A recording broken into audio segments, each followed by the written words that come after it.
Kok ada perempuan tidak malu-malunya merokok di depan umum, yang membuat saya miris merokok di depan umum karena dia pakai jilbab. Dan itu kita anggap biasa. Ini kan sudah terlewat-lewat. Kita orang Bugis Makassar, makun raye ipaka lebih, makun raye matandre onronna. Tapi kok bisa-bisanya pakai jilbab dengan rapi di depan laki-laki, orang banyak meliriknya, dia santai dan merasa tidak malu merokok di depan umum pakai jilbab. Mereka yang menulis la ilaha illallah dianggap anti NKRI. Masa kalimat tiada Tuhan selain Allah kita takut? Dan siapa yang lakukan itu? Orang Islam sendiri. Anda yang lakukan, orang non-Islam, kita masih bisa tolerir. Kenapa? Tidak mengerti. Islam sendiri solatnya selalu mengucapkan la ilaha illallah, tapi takut dengan kalimat Allah, takut kalimat tauhid. Gimana caranya? Disebut lewat-lewat. Mana ada kasihan itu ulama pegang senjata? Mana ada itu ulama mengajarkan rongrong NKRI? Yang justru kita teror adalah yang mengajarkan amar ma'ruf nahi mungkar. Tapi para koruptor, coba kita lihat kelakuan negara terhadap koruptor. Saudi Arabia, koruptornya pancung, potong tangannya, potong kepalanya. Di Indonesia apa yang terjadi? Koruptor, potong masa tahanan. Ini kan keterlaluan namanya. Terlewat-lewat mako. Marah Allah. Dan yang keempat, mereka berbuat zalim secara terang-terangan. Mereka berbuat dosa secara terang-terangan. Sekarang dosa sudah tidak dianggap lagi sesuatu malu. Beberapa kali saya masuk warung kopi, karena ajak teman saya ngajak. Oke lah, nanti dibilang Ki sombong kalau diajak tidak datang. Saya datang, miris hati saya. Kok ada Bugis Makassar, budaya kita siri, budaya kita Matandre siri. Kok ada perempuan tidak malu-malunya merokok di depan umum, yang membuat saya miris merokok di depan umum karena dia pakai jilbab. Dan itu kita anggap biasa. Ini kan sudah terlewat-lewat. Kita orang Bugis Makassar, makun raye ipaka lebih, makun raye matandre onronna. Tapi kok bisa-bisanya pakai jilbab dengan rapi di depan laki-laki, orang banyak meliriknya, dia santai dan merasa tidak malu merokok di depan umum pakai jilbab. Mereka berbuat zalim secara terang-terangan. Belum lagi pembuat dosa, dosa zina secara terang-terangan. Mereka secara terang-terangan membuat komunitas, tidak malu dideklarasikan dirinya. Riolo makadete oma siri koma pigau salah. Sekarang apa dia bilang? Biasa nih. Dulu kalau ada perempuan hamil diusir dari kampungnya, masuk kok upaka siri kasih di kampung. Bapak rela dia buang anak gadisnya untuk apa? Karena dianggap membuat aib buat keluarga. Sekarang apa? Nyata-nyata hamil 7 bulan, pesta besar-besaran. Kejadian-kejadian seperti ini, itu yang membuat azab Allah cepat datang. Lalu orang bilang begini, kalau negara barat bagaimana Ustaz? Tak lewat-lewat itu. Jepang lah misalnya. Oh jangan salah Pak. Jepang itu saya sudah berapa kali ke sana, akhlaknya tinggi Pak. Tidak ada tukang tipu. Pejabatnya baru dituduh korupsi, mundur dan bunuh diri. Kita sudah tertuduh, bahkan terponis, bahkan terpidana, sudah terbukti, sudah dipenjara, tidak malu jadi caleg.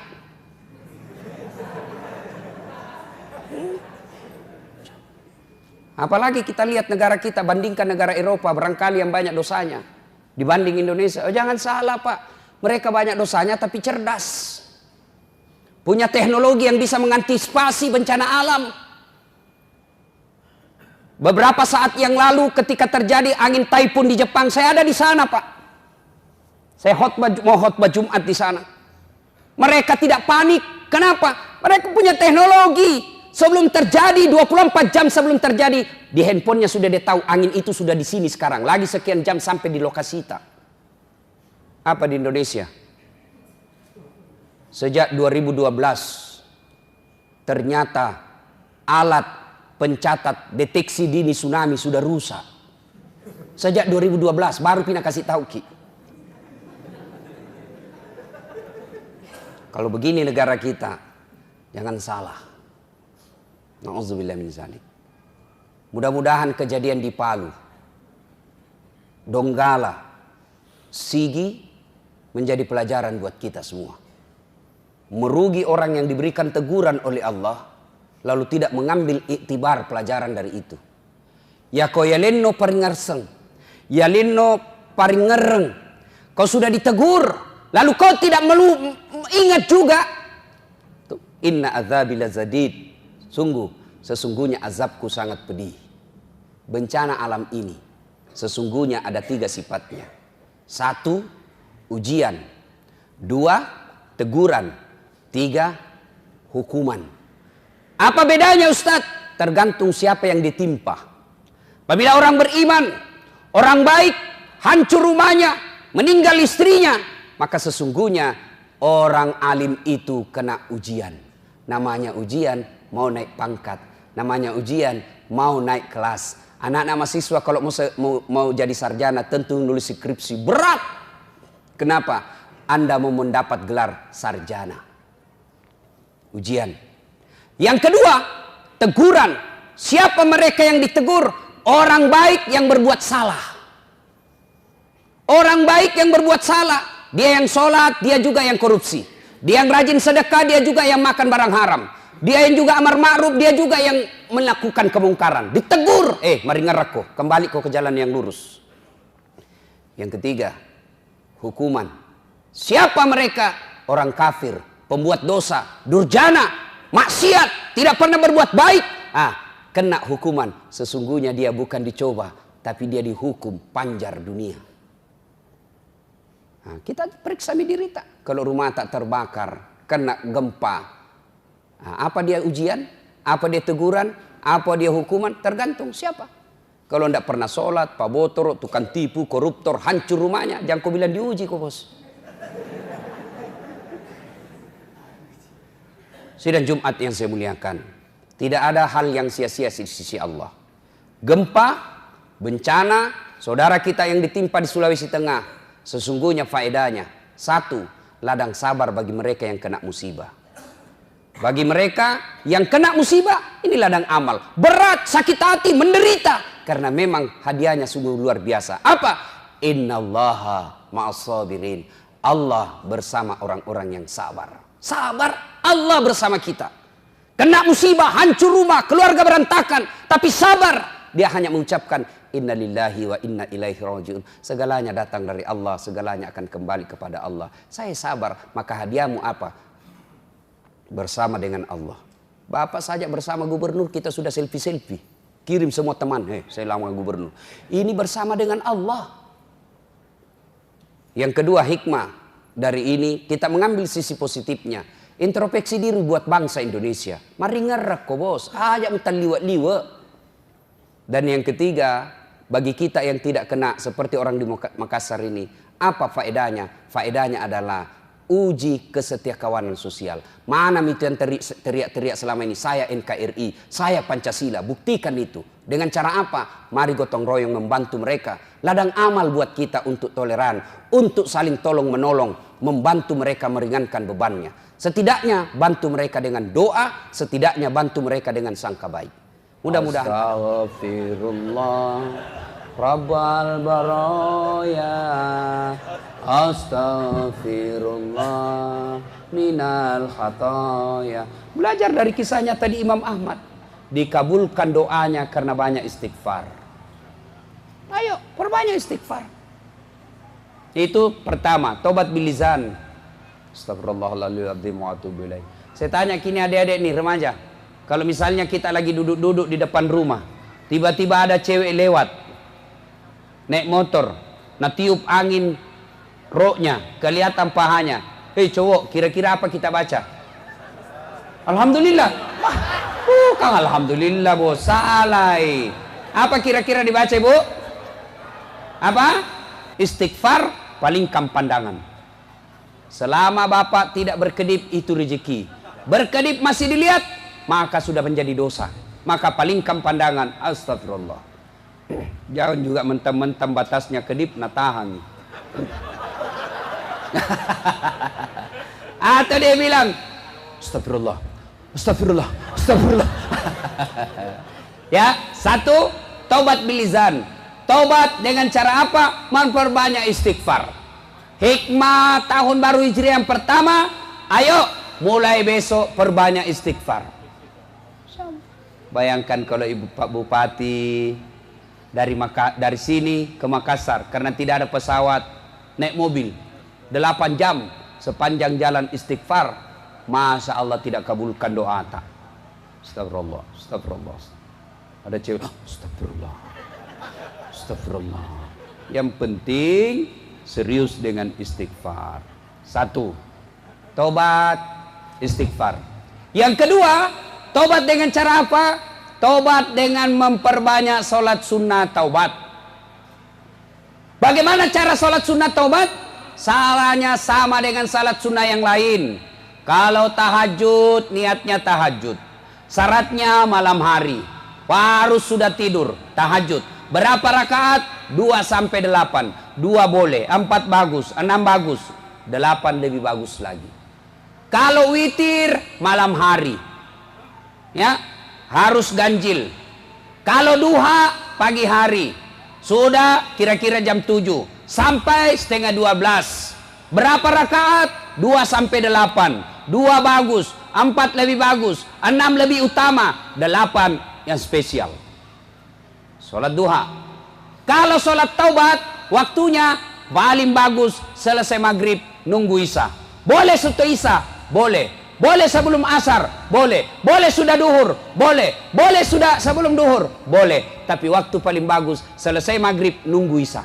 Kenapa? Karena pergantuan waktu dalam Islam itu antara maghrib, beduk maghrib. Artinya kalau kita taubat setelah maghrib, berarti kita berdoa, mudah-mudahan satu hari tadi Allah ampuni dosaku, masuk hari berikutnya maghrib batasnya, mudah-mudahan Allah mengabulkan keinginanku. Bagaimana caranya Ustaz? Sama salat sunnah yang lain. Saya niat salat sunnah taubat 2 rakaat, sunnah hukumnya bagi saya lillahi ta'ala, Allahu Akbar. Bagaimana kalau tidak dihafal Ustaz? Bolehkah? Boleh. Niat itu bahasa hati, bukan bahasa mulut. Makanya boleh tidak diucapkan. Kalau bapak wudu, mak jenneki ada di dalam hati tak, maukah ini sholat taubat? Itu niat. Tidak harus diucapkan. Tapi kalau diucapkan, bagus juga. Tidak diucapkan, tetap sah. Sholli sunnatal taubat rakataini lillahi ta'ala, Allahu Akbar. Nggak hafal bahasa Arab, bahasa Indonesia. Saya niat sholat sunnah taubat 2 rakaat, sunnah hukumnya bagi saya lillahi ta'ala, Allahu Akbar. Tidak hafal juga itu Ustaz. Ambil cara praktis, menghadap kiblat, berdiri tegak, baru bilang maki begini, Tuhan sembah sunnah taubat kainina, Allahu Akbar. Sudah nih. 2 rakaat ulang lagi, Tuhan masih seperti yang tadi, Allahu Akbar. Sudah. Daripada kita tunggu itu salin tidak dihafal, tidak sembahyang maki. Ada dulu anak muda masuk masjid, berdiri, Allah, nah ulang lagi, Allah, nah ulang lagi, Allah, langsung pergi duduk. Saya tanya, dek, kenapa tidak jadi sholat? Ustaz, ku lupa usallinya. Tidak, usalli itu tidak dihafal, ya, boleh tidak diucapkan. Yang tidak boleh, kalau kita takbir pakai bahasa Indonesia, itu tidak boleh itu. Pernah ada dulu ulama, mengaku ulama di Jawa Timur, mengajarkan boleh sholat pakai bahasa masing-masing. Bagaimana kacaunya seandainya kita sholat pakai bahasa masing-masing? Coba maki, sholat pakai masing-masing. Takbir, yang jadi imam orang dari Arab, takbir pakai bahasa Arab, Allahu Akbar. Yang jadi makmum orang dari Sidrap, pakai bahasa Bugis, Pungallahu ta'ala malopo. Datang masbuk orang dari Makassar, jenek Punto, dia takbir pakai bahasa Makassar, Kareng Allah ta'ala lompua. Ada pula orang Toraja, Muallab, dia takbir pakai bahasa Toraja, Pungallah ta'ala tonggo gajah. Terakhir pegawai Pale, anak gaul dari Jakarta, dia takbir pakai bahasa Betawi, anak gaulnya Jakarta, Allah gede banget gitu loh. Kacau sholat toh. Nah itu Bapak saudara-saudara sekalian, maka niat tidak harus kita pakai bahasa Arab, bahasa Indonesia boleh. Nah ini kan tujuannya salat taubat Ustadz. Lalu kapan tobatnya Ustadz? Ketika kita sujud terakhir. Sedekat-dekat aku dengan hambaku, kata Allah, adalah ketika dia sujud, maka perbanyaklah memohon pada saat sujud. Maka jangan heran kalau kita lihat ada sholat sunat Ustadz, lama betul sujudnya dibanding ruku-ruku sujud sebelumnya. Sujud terakhirnya lama betul. Kenapa? Karena memang dia berdoa, dan tempat paling baik berdoa adalah ketika sujud terakhir. Maka para caleg, banyak-banyaklah sujud untuk berdoa. Kalau kau tidak pernah sujud, meskipun kau hambur baju kaos, kau hambur duitmu, apa nak bilang? Ambil duitnya, tolak masuknya. Rogi nombok adalah sholat. Jangki juga sangka buruk kalau ada caleg tiba-tiba datang di masjid, biar Tommy tahu ini orang datangi, tidak datang di masjid kita keriti. Apa itu tidak pernah datang masjid? Sekalinya mencalek datang di masjid kita keriti lagi. Bilang, apa baru datang masjid? Jadi apa maumu? Biar Tommy tahu. Kalau kita tidak suka, jangan maki calai, jangan maki pilih, itu saja. Karena kalau kita celah, bapak dapat dosa, juga tidak dipilih. Dua dosa tak. Jelas ya? Udah. Tobat. Lalu kapan tobatnya Ustadz? Sujud terakhir. Tapi tidak boleh diucapkan, dalam hati saja. Dalam hati. Anggaplah dalam hati Pak, anggaplah. Karena kalau saya jelaskan ke dalam hati, pasti tidak mengerti Ki. Anggap saja ini bahasaku yang saya ucapkan dalam hati. Sujud terakhir. Ya Allah, ampuni dosaku ya Allah. Tadi di kantor saya hilap. Saya pegang tangannya sekretarisku, nah pegang kak juga Tuhan. Jadi baku pegang-pegang maki. Ya Allah, hilap betul kak ya Allah, hilap kak. Ya Allah, hilap kak. Tak lupa kak puang. Buat tak dampang kak kasih. Yang lebih penting dari itu ya Allah, berikan saya kemampuan tidak mengulangnya. Rabbana la tusik qulubana ba'da is hadaitana wa hab lana min ladunka rahmah innaka antal wahhab. Nah, itu kita minta. Karena tanpa hidayah, biasanya tobat hari ini, besok kita ulang. Tobat lagi, kita ulang lagi. Tobat lagi, kita ulang lagi. Nanti Nabi bilangi ki malaikat, "Pa cobi-cobi ko Cobi mako, ulang-ulang terus mati paku ku blender ko." Bolehkah kita tobat lalu ulang? Boleh, tidak dilarang. Lebih baik tobat daripada tidak tobat. Kalau tobat 50-50, maksudnya apa Ustaz? 70-80. Artinya apa? 50-50. 50% dikabulkan tobat, 50% tidak. Tapi kalau kita tidak tobat, percaya maki tidak dikabulkan. Kenapa kita tidak minta? Maka tobat saja. Suatu kali datang anak muda berkata kepada Nabi, "Ya Rasulullah, saya berdosa, saya maksiat." Nabi berkata, "Kau tobat, tapi kuulang lagi." Tobat kau lagi, kuulang lagi, tobat kau lagi, kuulang lagi, tobat kau lagi, sampai iblis putus asa untuk menggodamu. Jadi kata lagi ini anak muda, akhirnya dosaku banyak, akhirnya dosaku numpuk. Nabi jelaskan, dosamu banyak, ampunan Allah jauh lebih banyak. Coba, enaknya itu Tuhan tak. Kita yang tidak mau bertobat. Kenapa? Selalu berpikir, masih lama ya mati, masih lama ya mati. Siapa janji kok? Siapa janji kok masih lama? Yang namanya kematian, tua mati, anak muda mati, tentara mati, polisi mati, kepala dinas mati, bupati. Dan tahu ada di depanku bela.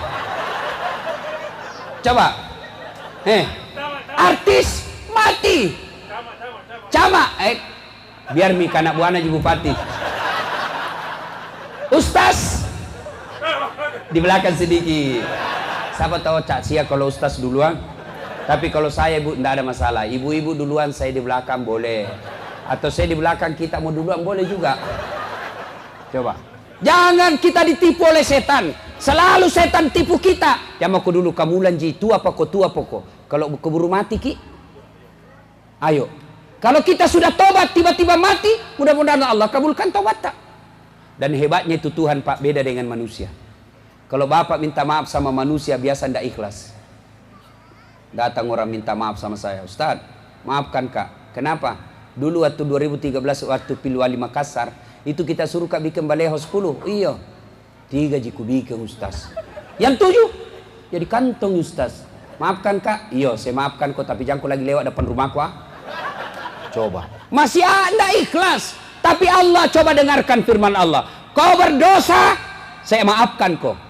Kau datang dengan berjalan, aku sambut kau dengan berlari.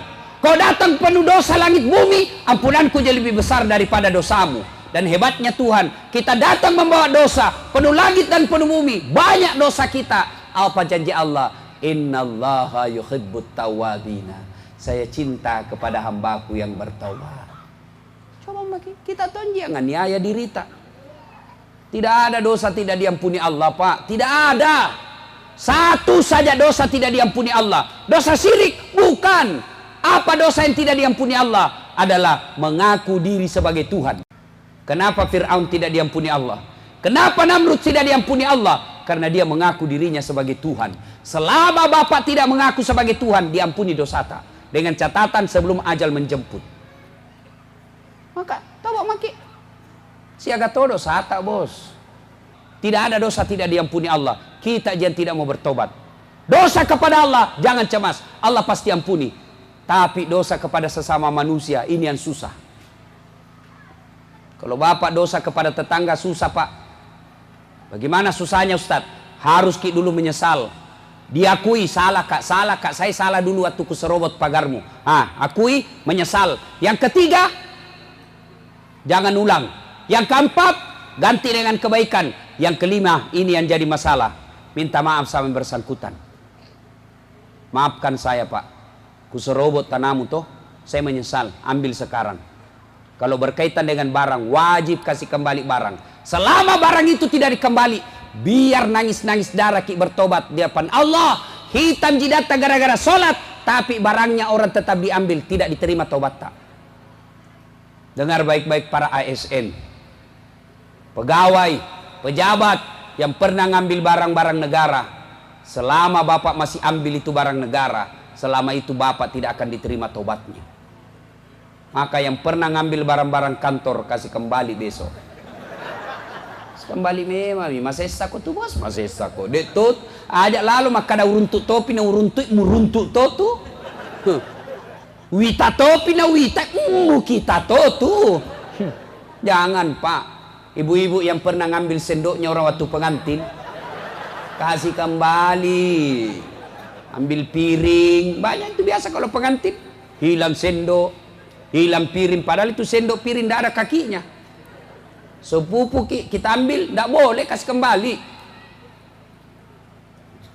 Nah, ibu bapak, saudara-saudara sekalian, inilah hikmah pertama. Tahun baru ini banyak-banyak bertobat. Nah, kisah kedua. Saya ingin kisah ceritanya Nabi Ayub alaihissalam. Lalu apa kaitannya nanti? Kita coba kaitkan dengan kehidupan pilpres, dengan pilcaleg. Ya, Ayub alaihissalam hebat, kaya, banyak harta, tapi dermawan. Orang kaya banyak. Di Toti ini banyak orang kaya, Pak. Banyak sekali punya merica di sini. Tapi yang susah adalah kaya dermawan. Yang banyak kita lihat kaya seke, kikirigalla paku jambatan. Itu yang banyak. Tidak mau bersedekah. Tapi hebatnya Ayub alaihissalam, banyak hartanya, lebih banyak lagi disedekahkan. Akhirnya seluruh malaikat memujinya, termasuk manusia pada saat itu memuji. Luar biasa kedermawananmu kau Ayub. Iblis bilang begini, Tuhan, tidak kuakui itu Ayub. Dia begitu karena dia kaya. Dia rajin beribadah karena dia kaya. Coba kalau dia miskin, berhenti dia sholat. Nah bilang Tuhan, Iblis, saya lebih tahu dari kau, jangan kau banyak bicaramu. Cuma dalam kitab tidak tahu begitu bicaranya. Ini gayanya Ustadz Das'ad supaya tidak mengantuk ki. Nah bilang Tuhan, saya lebih tahu dari kau, jangan aku banyak bicara lah. Nah bilang Iblis, tidak. Dia begitu karena dia kaya. Coba saya kesempatan, kasih saya waktu menggoda dia, saya habiskan itu hartanya. Nah bilang Tuhan, silakan. hancur dia punya peternakan. Tadinya kaya, jatuh bangkrut. Datang iblis. Ayub, sudah mau kau itu sembah Tuhanmu. Apalagi Tuhanmu kau sembah? Bayangkan nak ambil hartamu. Kaya kau tadi nak habisi semua hartamu. Untuk apa lagi kau sembah? Apa kata Ayub alaihissalam? Inna lillahi wa inna ilaihi raji'un. Segalanya datang dari Allah, segalanya kembali kepada Allah. Allah yang kasih saya harta, Allah yang inginkan, ya diambil lagi. Memang bukan saya punya. Ini titipan. Syukur alhamdulillah saya sempat kaya. Banyaknya orang dari lahir sampai mati miskin. Saya alhamdulillah sempat kaya. Luar biasa. Kalau begini nak pakai perasaan kepala dinas camat, aman, tidak ada stres ketika non job. Ya alhamdulillah. Sudah tomat dulu waktu Pak Hatta. Cuma karena pilkada salah picak kak, ya dikasih pinggir kak. Alhamdulillah sana ada sempat tomat dapat mobil dinas. Alhamdulillah banyak nih tuh pegawai tidak dapat. Tenang perasaan. Jangan lagi bilang ndak ini ndak sportif apa saya sudah nak kena kuabala. Sudahlah. Kalau ini kita pakai tenang perasaan. Inna lillahi wa inna ilaihi raji'un. Oh, Nabi Ayub tetap giat beribadah. Akhirnya Allah sindir itu iblis. Apa? Masih mau kok? Coba kau tahu. Habis hartanya. Masih soleh dia. Nabi bilang iblis tidak. Dia begitu karena dia punya anak. Coba kalau tidak ada anaknya. Tidak begitu itu. Nabi bilang Tuhan, saya lebih tahu dari kamu. Nabi bilang tidak. Kasih saya waktu untuk menggoda dia. Akhirnya apa? Meninggal anaknya. Meninggal anaknya, datang lagi iblis. Ayub, apa lagi tuh kau sembah Tuhanmu? Hartamu habis nak ambil. Sekarang anakmu lagi nak ambil. Apa Nabi bilang Ayub alaihissalam? Inna lillahi wa inna ilaihi raji'un. Iya anaknya. Taruh-taruh na puangnya. Melok dinala puangnya. Dan dia memang ya punah. Ini anak titipan Allah. Allah menginginkan. Memang bukan saya punya. Silahkan. Alhamdulillah saya syukur sempat merasakan punya anak. Berapa banyak orang puluhan tahun sudah menikah tidak punya anak. Langsung Nabi bilang mahasiswaku, iya Ustaz sama. Saya mau 27 umurku tidak punya kak juga anak. Aku bilang bagaimana aku mau punya anak. Nanda ada istrimu sota. Tapi ada lebih jago pak. Tidak ada suaminya ada anak. Lebih hancur lagi nih dongo. Ini pergaulan bebas. Hati-hati ibu. Hati-hati bu ya. Bu, pak, buat kita semua. Kira-kira bulan lalu pak, sebelum saya ke Turki, ada anak curhat usia 15 tahun. 15 tahun SMP. Curhat apa? Hamil pacarnya. Dan pacarnya juga usia 15 tahun. Saya tanya itu anak, bisamu itu umur begitu kok bisa? Saya tanya, penasaran kak ingin tahu. Berapa itu perempuan pernah kau kasih begitu? Karena tidak mungkin satu. Nah bilang 5 Ustaz. Yang membuat saya merinding dan ketakutan apa dia bilang? Waktu saya tanya, di mana kau lakukan? Nah tidak bisa kau masuk hotel. Apa dia bilang? Di rumahnya itu perempuan. Bagaimana caranya? Dia bilang orang tuanya kan pegawai. Saya sudah tahu jam pulangnya. Hati-hati ibu. Suami istri bekerja, anak tak sudah gadis, dan malam pi baru ada ki di rumah, hati-hati ki. Jangan sampai terlalu sibuk ki cari harta, jabatan, pangkat, anak tak berzina di rumah tak. Begitu kita mati ini nanti yang kasih perkara ki pak.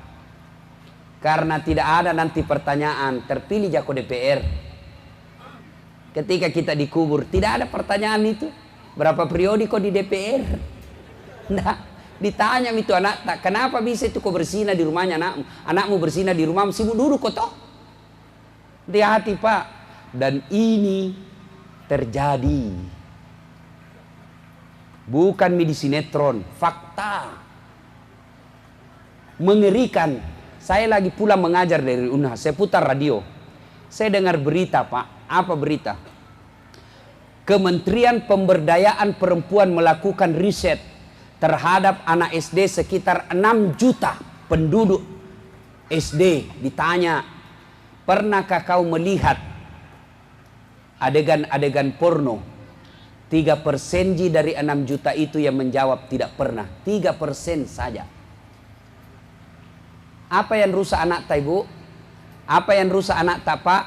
Handphone. Begitu bapak belikan handphone anaknya yang mahal-mahal tak 1 juta ada kameranya, itu sama anak tak kita suruh nonton film porno. Kenapa bisa, Ustadz?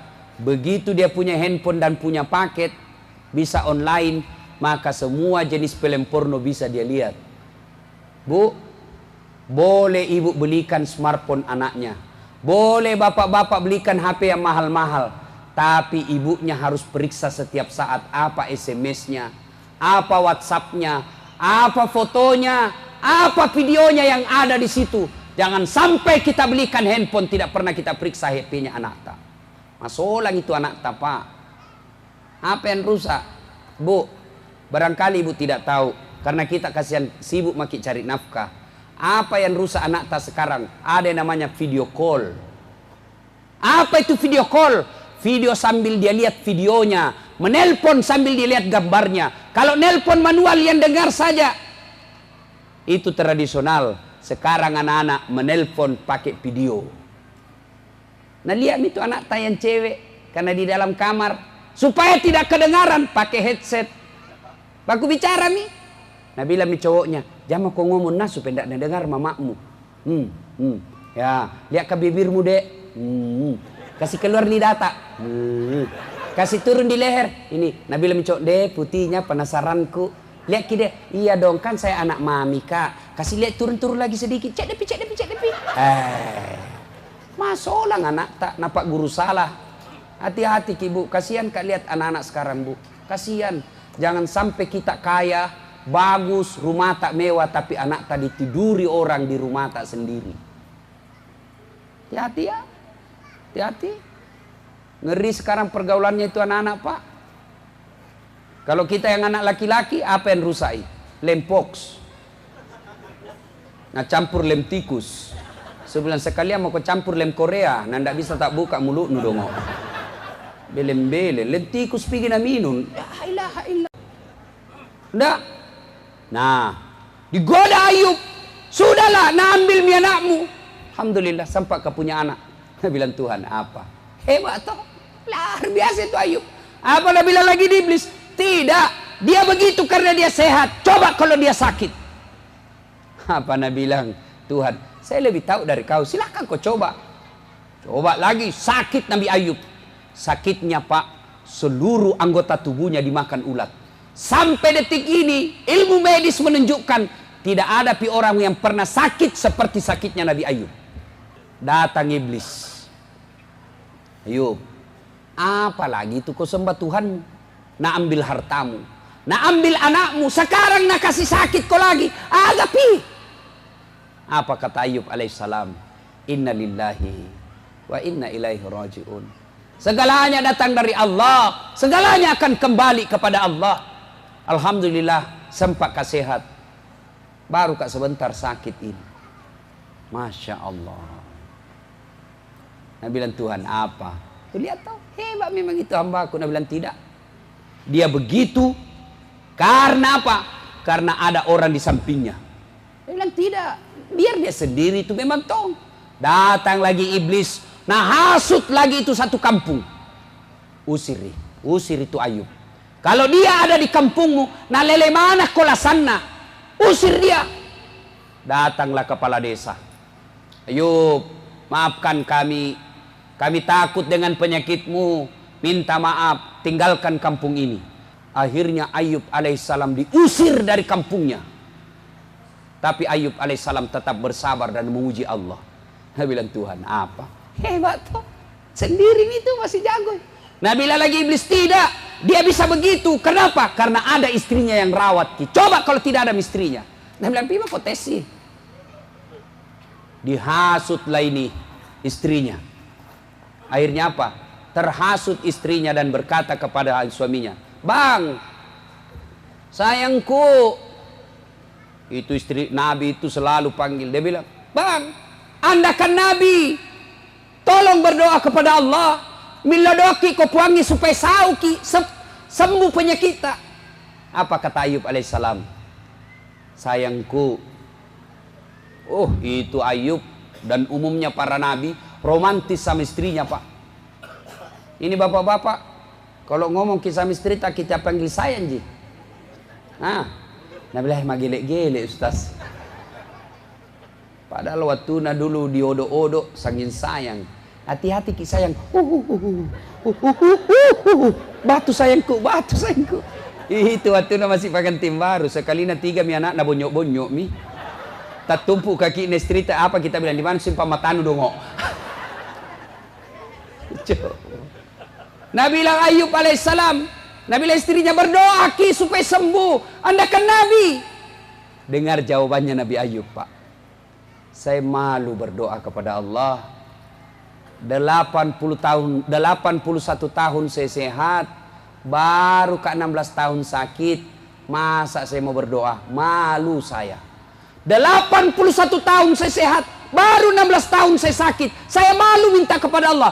16 tahun, Pak. Kita baru 3 hari sakit gigi. Tidak mau api berjamaah. Kenapa? Karena saya yang sakit. Rajin kupi mesin anak kasih sakit. Kenapa bukan yang pabotor Tuhan? Coba. Ayub alaihissalam. 16 tahun sakit. Malu berdoa kepada Allah. Akhirnya apa? Istrinya jengkel. Dia bilang, sudah bipale, urusi alemu. Disuruh kau melodot ya toko. Urusi alemu. Usalaiko. Maka dia Nabi Ayub. Lono pale. Pergi mako. Tapi ingat, kalau kau pulang nanti ku cambok kau 100 kali. Nah bilang, maafkan saya bang, saya tinggalkan, capek kau urusku. Masya Allah. Ada perempuan begitu di sini? Ada? Begitu pensiun suaminya tidak pernah mina urus. Yang kayak begitu, kasih begitu orang pensiun kau dong.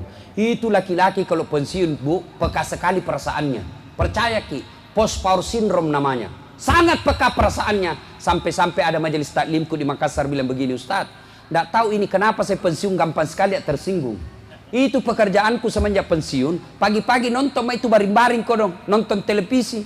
Ada itu kucingnya, cucuku itu di sampingku juga baring-baring. Lewat istriku nak tendang itu kucing. Apa ini kucing? Tidur saja kerjanya. Saya tersinggung."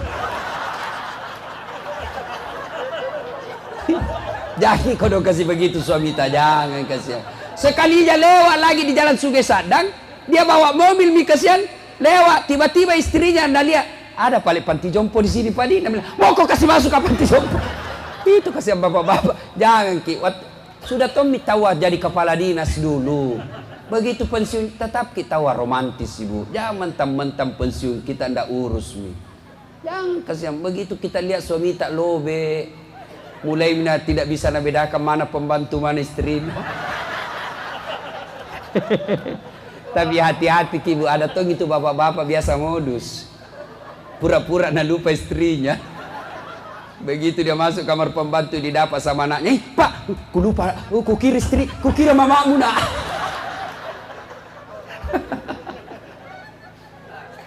Akhirnya pergi pergi istrinya.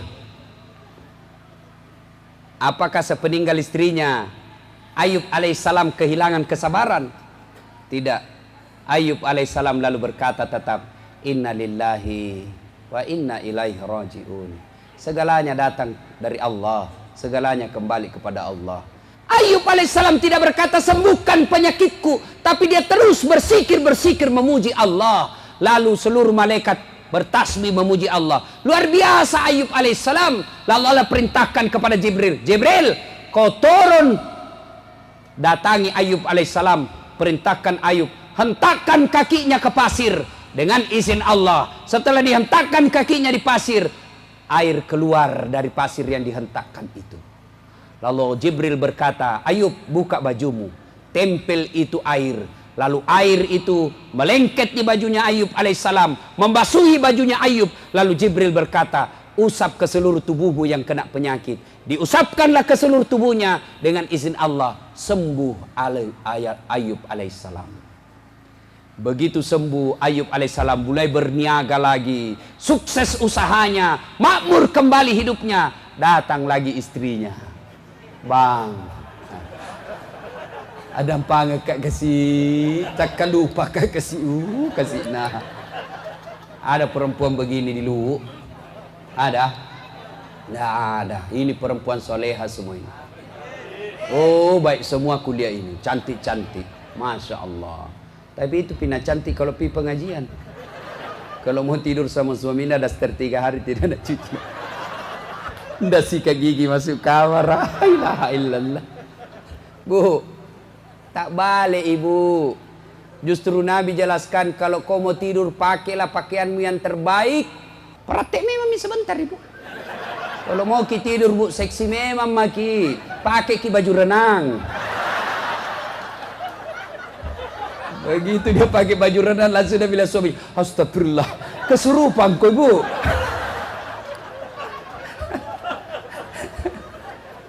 Saya serius ini bu ya. Dan ibu majelis taklim, oh alhamdulillah, itu majelis taklim cantiknya kalau pergi pengajian. Bahkan salawatnya baik.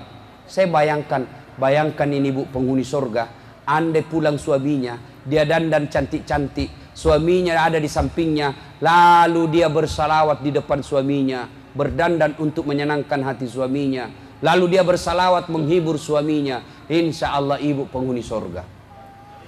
Tidak, pulang suami cari nafkah, di kantor dimarahi sama Pak Wakil, di jalan kempes ban mobil, kehujanan, sampai di rumah istri daster tinggi sebelah, kelihatan tali BH, penuh dapica. Nah bilang suami, astagfirullah, sialku kau don cari nafkah kalau begini. Oh male. Nah bilang suaminya, kasih baik-baik saya itu, kelihatan semua tali BH-mu sama tetangga. Apa Nah bilang istrinya, jangan lihat BH-nya, yang penting rasanya bung.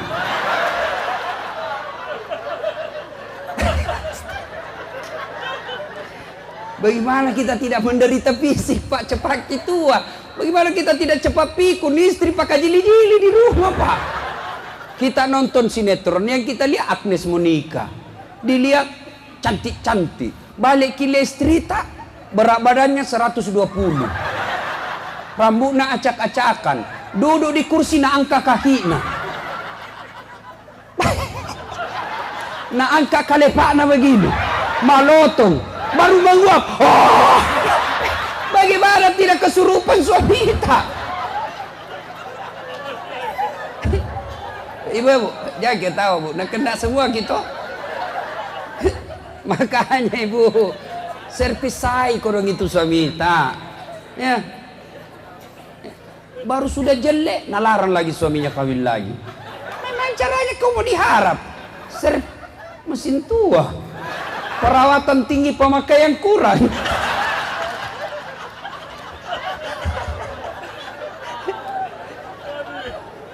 Maka bawalah ini oleh-oleh pulang. Romantis ki ibu kalau pulang ki. Baik-baik ki sama suami ta. Masa majelis taklim pengajian tiap bulan ki baru ndak baik akhlak tak sama suami. Perbaiki. Kalau mau ki gampang masuk surga, baik-baik ki sama suami ta. Gampang sekali ki masuk surga itu. Baik ki saja sama suami ta. Insyaallah. Fungsi utama sebenarnya suami itu bukan cari nafkah. Fungsi utama cari nafkah itu fungsi kedua, fungsi keberikut. Fungsi utama suami, mudah-mudahan dengan ridanya suami gampang masuk surga. Karena biar ibu puasa Senin Kamis, tapi suami tak kita sakiti perasaannya, tak bakal masuk surga. Perlu ibu tahu, jangankan yang namanya pergi pengajian, puasa Senin Kamis tanpa izin suami haram. Pengantin baru, anak pesantren, suaminya libur hari Kamis, pulang cepat. Nah bilang puasa, nah bilang talekan nu, pengantin baru, piko puasa, piko lau pito deh, piko lau jadi tu deh, setengah mati gigi gula, naik spanin tiba-tiba kau puasa, oh, itu tidak boleh ibu, bahkan ibu kalau menolak itu, bergetar arasnya Allah karena ibu menolak ajakan suami, sekali-kali ibu yang ngajak. Masusan aja Ustaz, masih natoan nih kasih. Pacapu-capu mani kasih. Nah, kita lanjut kisah. Datanglah istrinya Ayub alaihissalam, datang lagi. Apa kata Ayub? Ya, saya maafkan sayang. Saya memang ku sayang kau, tapi pernah kau melanggar toh. Kau ingat janjiku dulu atau kau tinggalkan kak? Ingat apa? Ku cambuk kau 100 kali. Itu harus saya laksanakan. Akhirnya apa? Ayub alaihissalam mengambil lidi. Tahu lidi? Lidi. Dia ambillah 100 lidi, lalu diikat jadi 1. Lalu dia pukul istrinya. Di mana dia pukul? Nah bilang Ayub, saya harus pukul kau dek 100 kali. Deh, bisanya itu. Jangan kau banyak bicara. Bagaimana caranya?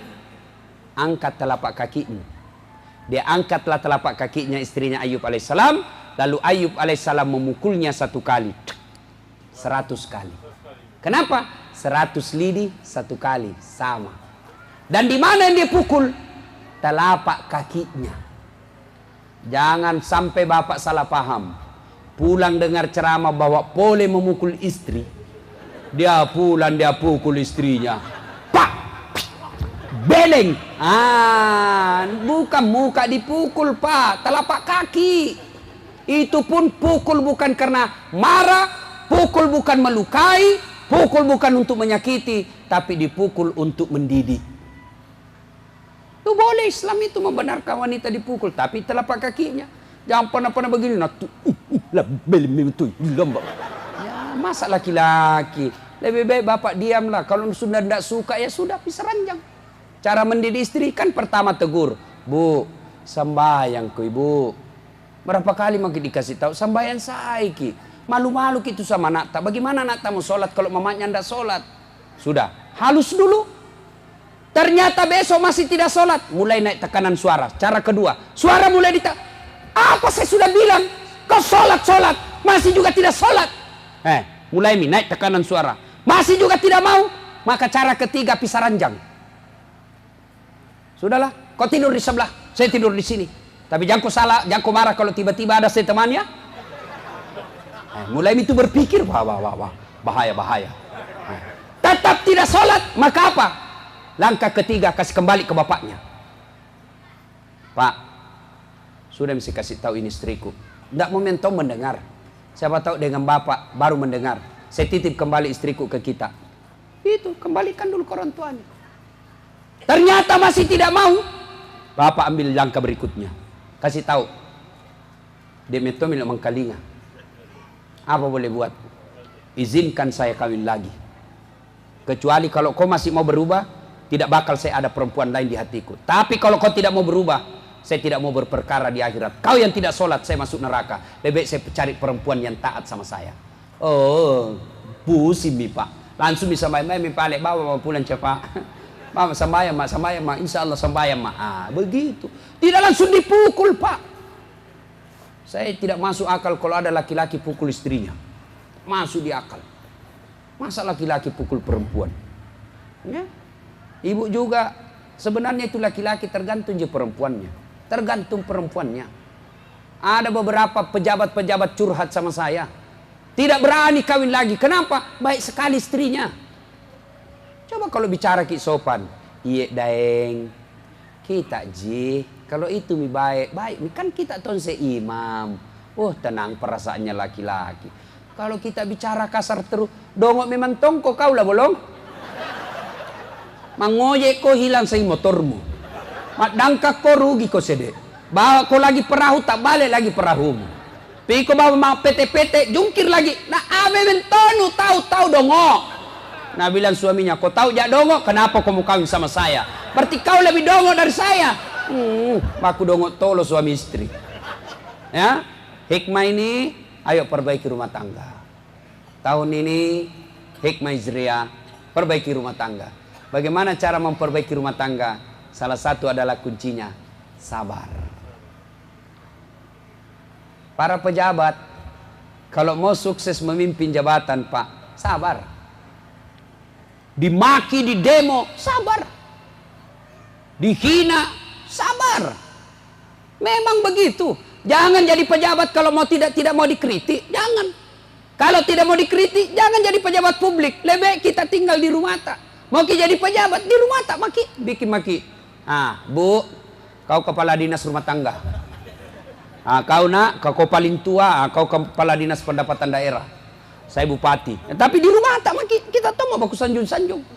Ah, salah orang kalau nak kritik. Ada urusan apa orang mau kritik na rumah tangga tak?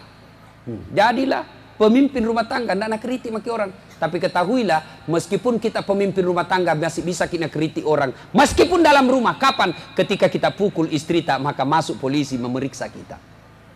Itu. Jadi bapak, saudara-saudara, bersabarlah. Lalu bagaimana orang bersabar itu?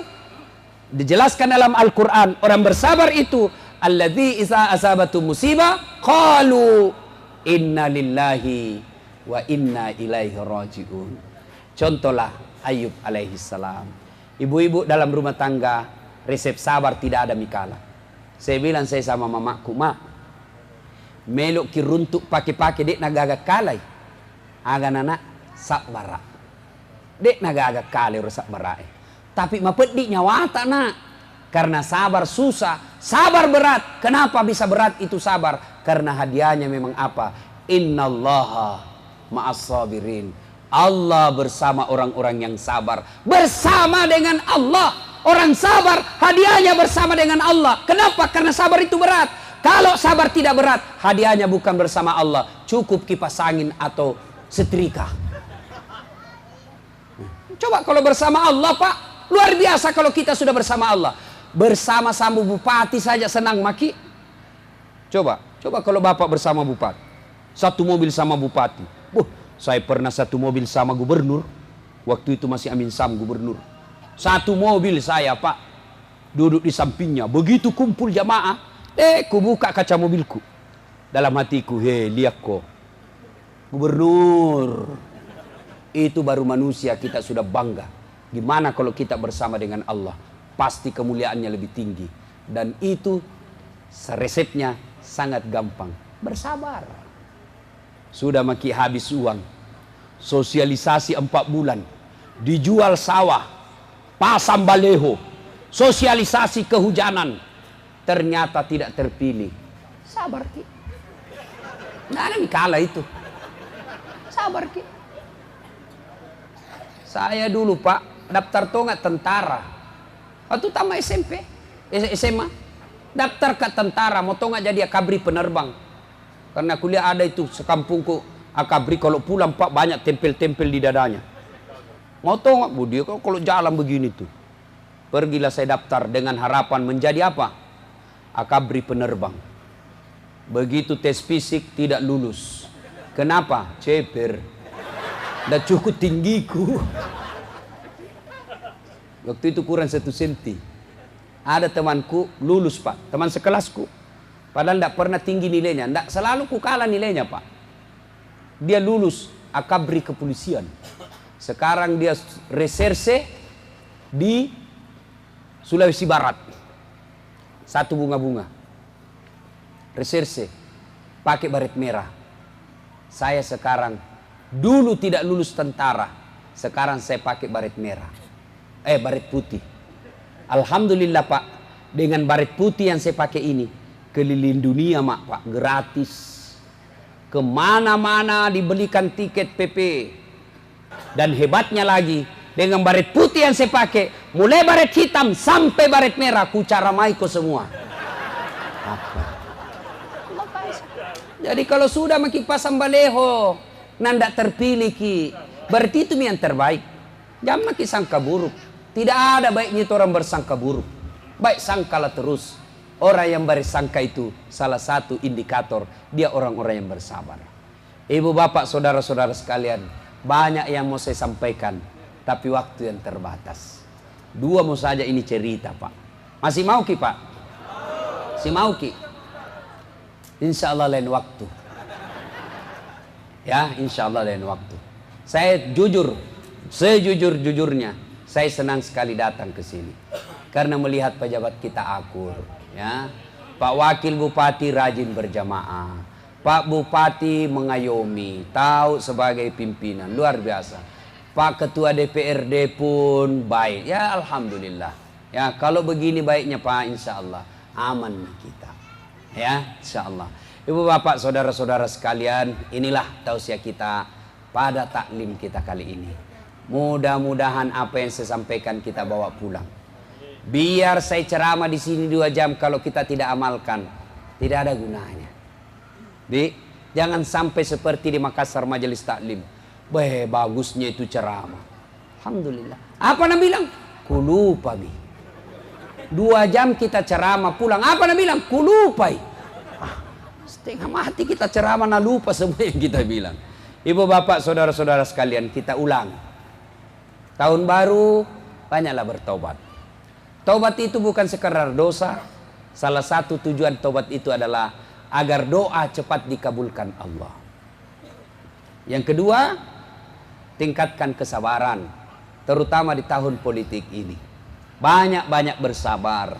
Salah satu yang bisa membuat kita masuk penjara ketika kita tidak bersabar dalam memahami dan menerima perbedaan.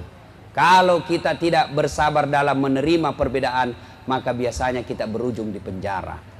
Apa itu yang saya maksud tidak sabar? Dimaki-maki calon tak, tersinggung. Akhirnya apa? Kita berkelahi. Orang jadi presiden, kita masuk penjara. Gara-gara apa? Karena bapak tidak bersabar. Sabar pakaian sebaik-baik pakaian.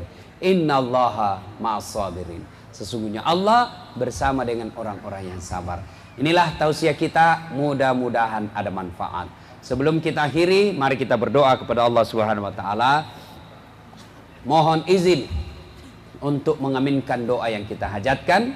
Sebelum kita berdoa, mari kita kirimkan suratul Fatihah kepada Rasulullah Muhammad sallallahu alaihi wasallam. Khasiat dan keutamannya kita ikhlaskan untuk pejabat kita yang hadir di tempat ini.